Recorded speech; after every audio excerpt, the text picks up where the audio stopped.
നേപ്പാളിലുണ്ടായ വൻ പ്രളയത്തിൽ മരണസംഖ്യ 170 കടന്നു. 600-ലധികം വിനോദസഞ്ചാരികളെ കാണാനില്ല. 250-ലധികം ഭാരതീയരും ഉൾപ്പെടുന്നു. ഭാരതീയരുടെ സുരക്ഷ ഉറപ്പാക്കാൻ കേന്ദ്ര സർക്കാർ ഏകോപനം ശക്തമാക്കിയിട്ടുണ്ട്. 100-കണക്കിന് വിദേശികളും സൈനികരും ഈ മേഖലയിൽ കുടുങ്ങിക്കിടക്കുകയാണ്. വിവരങ്ങളുമായി എസ് നന്ദഗോപൻ ചേരുന്നു. നന്ദൻ, അതീവ ദാരുണമായ ഒരു സംഭവമാണ്. പ്രളയത്തിൽ മരണസംഖ്യ ഉയരുമെന്നാണോ ഇനി നമ്മൾ കണക്കാക്കേണ്ടത്? ഇപ്പോൾ എത്ര പേരെ കാണാതായി എന്നാണ് നമുക്ക് ലഭിക്കുന്ന ഔദ്യോഗിക വിവരം? ഒപ്പം ഭാരതീയരെ സംബന്ധിച്ചുള്ള എന്തെല്ലാം വിവരങ്ങൾ ഇപ്പോൾ ലഭ്യമാകുന്നുണ്ട്? അശ്വതി, നേപ്പാളിൽ നടന്ന അപകടവുമായി ബന്ധപ്പെട്ട ചില അവ്യക്തതകൾ തുടരുകയാണ്. ഏതാണ്ട് 700-ലധികം ആൾക്കാരെ കാണാനില്ല എന്നുള്ള സൂചനകൾ പല കോണുകളിൽ നിന്നും പുറത്തു വരുന്നുണ്ട്. അതേസമയം നേപ്പാൾ സർക്കാർ ഇത് ഔദ്യോഗികമായി സ്ഥിരീകരിക്കുന്നില്ല. ഏതാണ്ട് 250-ലധികം ഭാരതീയർ തന്നെ ഉണ്ട് അതിൽ എന്നുള്ളതാണ് വ്യക്തമാകുന്നത്. ഏതാണ്ട് 22-ലധികം രാജ്യങ്ങളിൽ നിന്നുമുള്ള ആൾക്കാരാണ് ഉണ്ടായിരുന്നത്. അതേപോലെ തന്നെ ധാരാളം വിനോദസഞ്ചാരികൾ ഈ അപകടത്തിൽപ്പെട്ടു എന്നുള്ള സൂചനകളാണ് പുറത്തു വരുന്നത്. പ്രത്യേകിച്ച് ഭക്തരും ധാരാളമായി ഇതിൽ ഉൾപ്പെടുന്നു. കൈലാസ് മാനസരോവർ യാത്രയിൽ പങ്കെടുക്കാനെത്തിയവരാണ് ഭൂരിഭാഗവും ഈ അപകടത്തിൽപ്പെട്ടവർ. തമിഴ്നാട്ടിൽ നിന്നുമുള്ള ആൾക്കാരുണ്ട്. അതേപോലെ തന്നെ തമിഴ്നാട്ടിലെ കോയമ്പത്തൂരിലുള്ള ഇഷ ഫൗണ്ടേഷനിൽ നിന്നുമുള്ള ധാരാളം ഭക്തജനങ്ങളും ഈ അപകടത്തിൽപ്പെട്ടിട്ടുണ്ട്. ഇവരുമായി ഇതുവരെയായിട്ടും കണക്ട് ചെയ്യാൻ വേണ്ടി കഴിഞ്ഞിട്ടില്ല എന്നുള്ളതാണ് ഇഷ ഫൗണ്ടേഷൻ വ്യക്തമാക്കുന്നത്. ഏതായാലും ഇപ്പോൾ ഔദ്യോഗികമായൊരു സ്ഥിരീകരണം അനുസരിച്ച് ഏതാണ്ട് 175-ലധികം ആൾക്കാർ മരണപ്പെട്ടിട്ടുണ്ട്. അതായത് മരണപ്പെട്ടു എന്ന് പറയുമ്പോൾ അവരുടെ ഡെഡ് ബോഡി, അവരുടെ മൃതദേഹങ്ങൾ റിക്കവർ ചെയ്തു എന്നുള്ളതാണ് യാഥാർത്ഥ്യം. ബാക്കി കാണാനുള്ള ആൾക്കാരെ അവർ മരണപ്പെട്ടതായി ഇപ്പോൾ കണക്ക് കൂട്ടുന്നില്ല.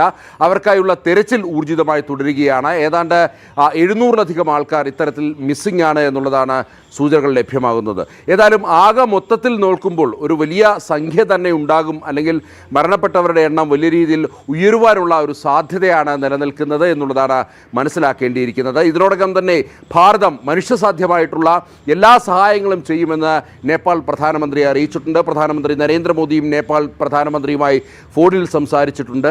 ഒപ്പം തന്നെ ഇതിനോടകം തന്നെ 10 ടൺ അവശ്യ സാധനങ്ങൾ, അടിയന്തര ആവശ്യങ്ങൾക്കുള്ള സാധനങ്ങൾ ഭാരതം നേപ്പാളിൽ എത്തിച്ചിട്ടുണ്ട്. ആവശ്യമായ സഹായങ്ങൾ ഇനിയും നൽകുവാൻ തയ്യാറാണ് എന്നുള്ളത് ഭാരതം അറിയിച്ചിട്ടുണ്ട്.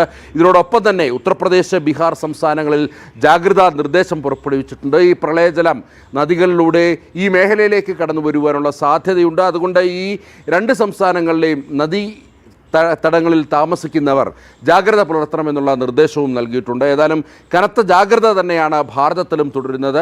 ഇതിനോടൊപ്പം തന്നെ നേരത്തെ സൂചിപ്പിച്ച പോലെ തന്നെ ഭാരതത്തിൽ ഇത്തരം ജാഗ്രത തുടരുമ്പോൾ ഏത് സമയവും ഇത്തരത്തിലുള്ള സ്ഥിതിഗതികൾ ഭാരതത്തിലുണ്ടാകാം എന്നുള്ള ഒരു കണക്കുകൂട്ടൽ കൂടിയുണ്ട് എന്നുള്ളതാണ് യാഥാർത്ഥ്യം. അതനുസരിച്ച് ഇന്ത്യൻ മെട്രോളജിക്കൽ ഡിപ്പാർട്ട്മെൻറ്റിനോട് കാര്യങ്ങൾ വിലയിരുത്തുവാൻ വേണ്ടി കേന്ദ്ര സർക്കാർ കൂടുതൽ അറിയിച്ചിട്ടുണ്ട്. എന്തായാലും നന്ദൻ നോക്കുകയാണ്, ഈ നേപ്പാൾ ദുരന്തം, പ്രളയം അതിന്റെ സംഹാര താണ്ഡവമാടുകയാണ്. എന്താണ് നേപ്പാളിൽ ഈ കാലാവസ്ഥാ വകുപ്പ് നൽകുന്ന നിർദ്ദേശം? ഈ വരും മണിക്കൂറുകളിൽ മഴ തുടരുമെങ്കിൽ പ്രളയം ഉണ്ടാകാനുള്ള സാധ്യത ഉണ്ടെന്നാണോ?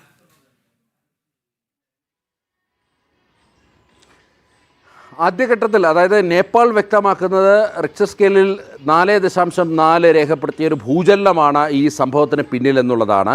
എന്നാൽ അമേരിക്കൻ ചില ഇൻസ്റ്റിറ്റ്യൂട്ടുകൾ, സർവേ ഇൻസ്റ്റിറ്റ്യൂട്ടുകൾ വ്യക്തമാക്കുന്നത് അങ്ങനല്ല, ഇതൊരു ഫ്ലാഷ് ഫ്ലഡ് മാത്രമായിരുന്നു എന്നുള്ളതാണ്. അതുമായി ബന്ധപ്പെട്ട്, അതായത് ഇതിൻ്റെ കാരണം സംബന്ധിച്ചിട്ടുള്ള കോസ് അല്ലെങ്കിൽ ഇതിൻ്റെ കാരണം ഇതുവരെയായിട്ടും വ്യക്തമായിട്ടില്ല എന്നുള്ളതാണ്. പല അഭിപ്രായങ്ങൾ നിലനിൽക്കുന്നു.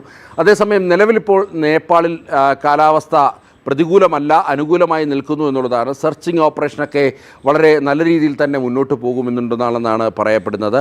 അതേസമയം ചിലപ്പോൾ കാലാവസ്ഥാ വ്യതിയാനം ഉണ്ടാകാനുള്ള സാധ്യതയും നിലനിൽക്കുന്നു എന്നുള്ളതാണ് അമേരിക്കൻ കാലാവസ്ഥാ നിരീക്ഷണ കേന്ദ്രവും അതേപോലെ തന്നെ നേപ്പാൾ കാലാവസ്ഥാ നിരീക്ഷണ കേന്ദ്രവും വ്യക്തമാക്കുന്നത്.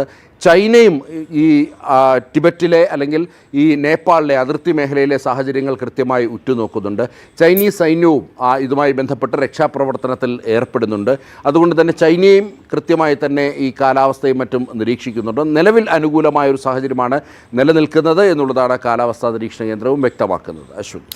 ശരി നന്ദൻ, വിവരങ്ങൾ വ്യക്തമാണ്. എന്തായാലും നേപ്പാളിൽ നിന്നും ആശങ്കാജനകമായ വിവരങ്ങളാണ് പുറത്തു വരുന്നത്. എന്നാലും പ്രതീക്ഷ എന്ന് പറയുന്നത് ഇപ്പോൾ പ്രതികൂല കാലാവസ്ഥയല്ല, സെർച്ചിങ് അടക്കമുള്ള കാര്യങ്ങൾ വളരെ മികച്ച രീതിയിൽ പുരോഗമിക്കുന്നു. 600-ലധികം വിനോദസഞ്ചാരികളെ കണ്ടെത്താനുള്ള ശ്രമത്തിലാണ്.